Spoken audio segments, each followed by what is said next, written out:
ingsun ngongkon kodame pusaka naga leketek ngatek.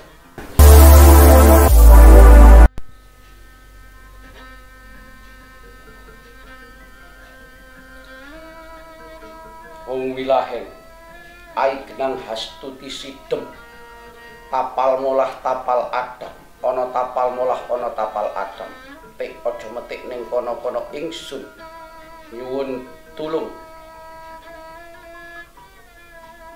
ingsun ngongkon kodame pusaka naga leketek ngatek ngatek ngatek tek tek. Wes sampai begecekan gitu.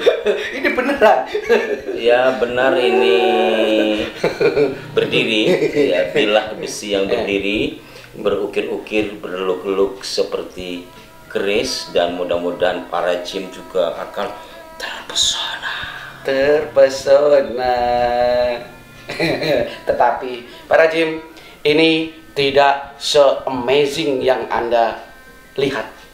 Ini tidak se-wow yang Anda bayangkan. Tadi saya di depan seakan-akan membaca mantra. Nogo bleketek dan sebagainya tadi.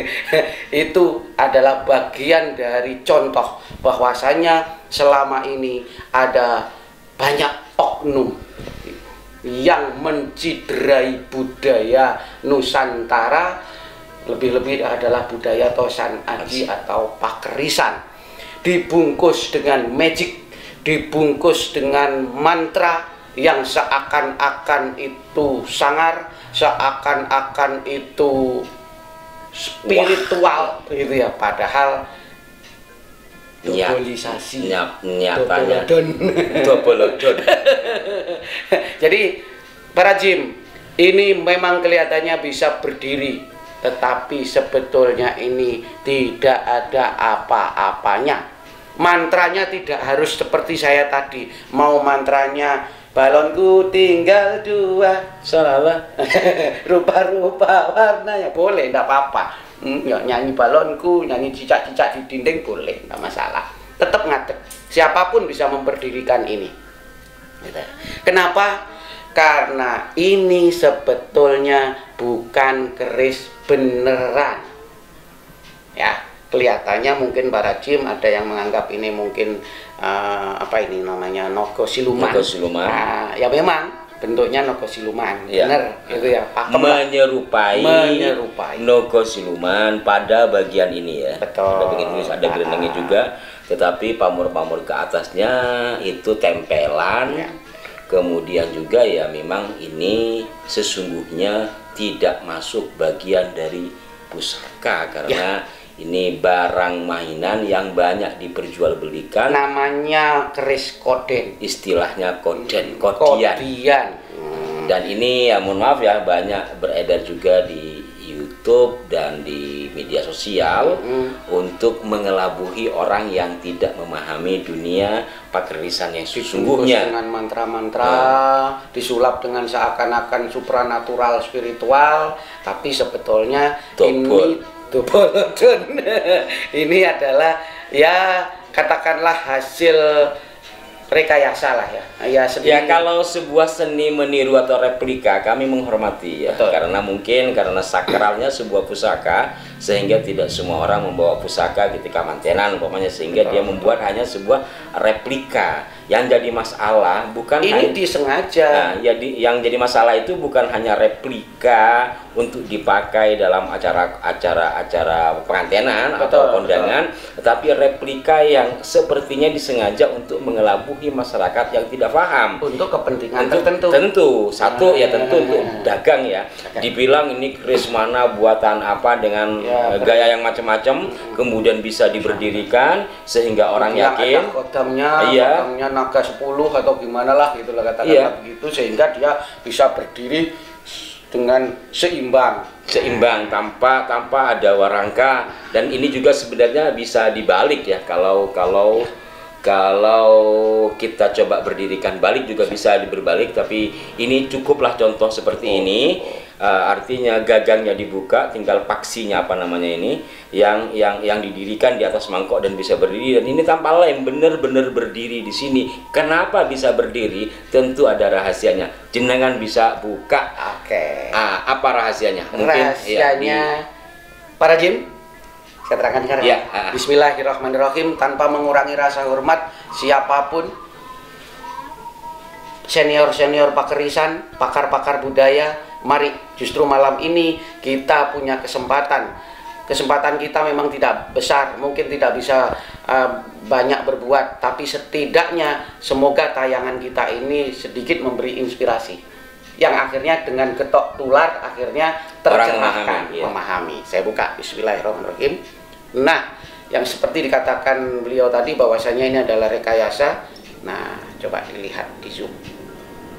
Jadi memang ini ada tangan-tangan kreatif yang berlebihan gitu ya.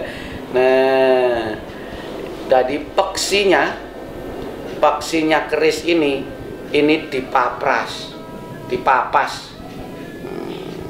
Lalu kemudian dibikin, kan kalau peksi itu kan harusnya runcing loh. Yeah. Nah, ini dipotong sekian ya mungkin seginilah ya, dipotong, lalu kemudian disigar 4, dibelah 4 menjadi belimbing.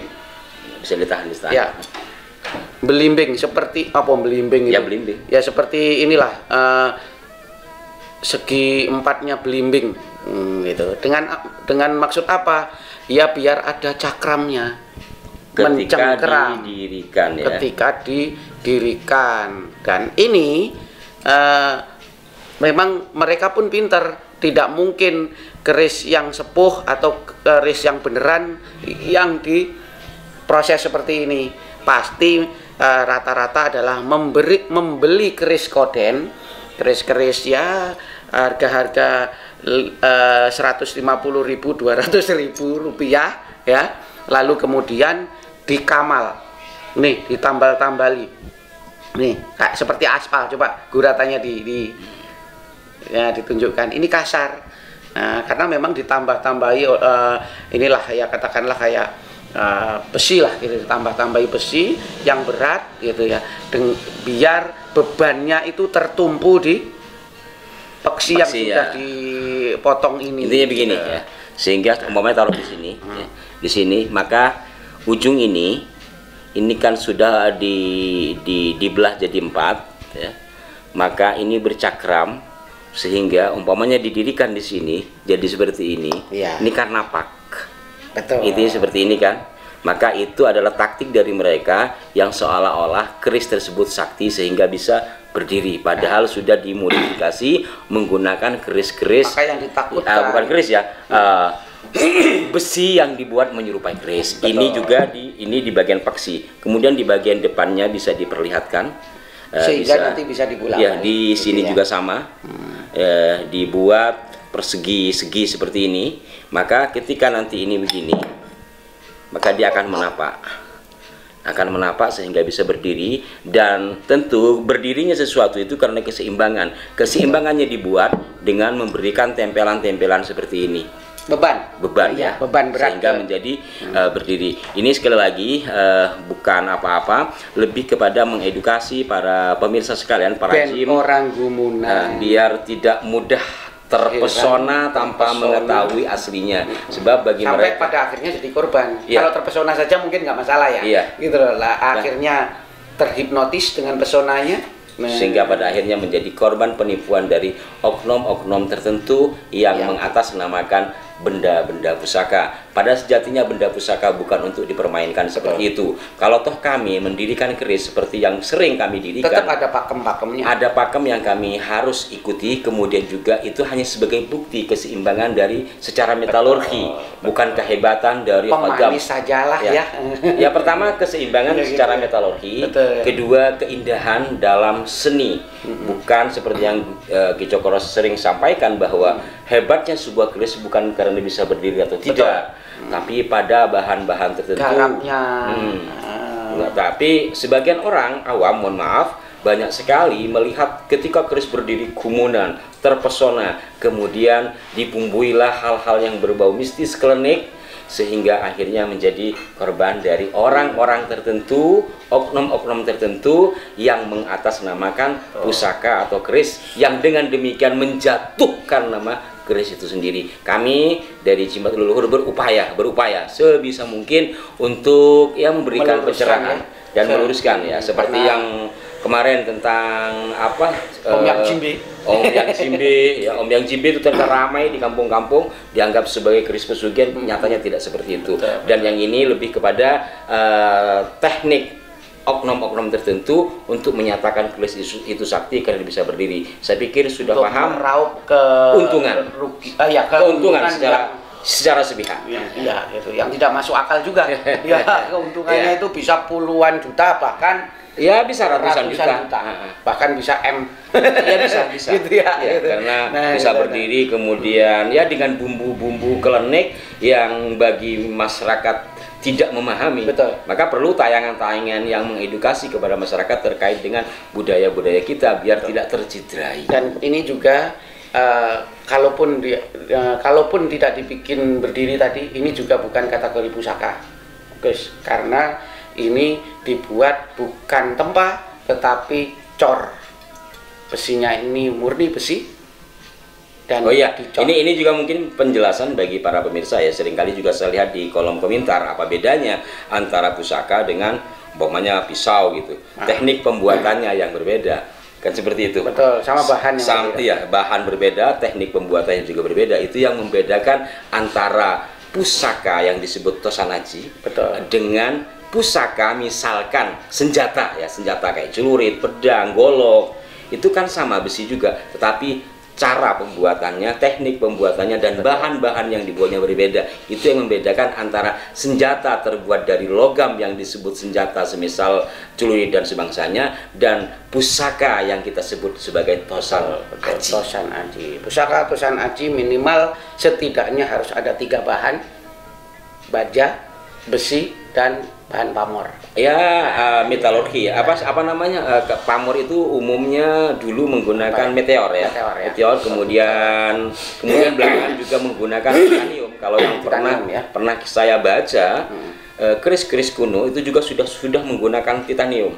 Titanium adalah logam yang kuat tapi ringan, yang pada masa modern ini titanium banyak dipakai untuk bahan pesawat terbang, kalau tidak salah seperti itu.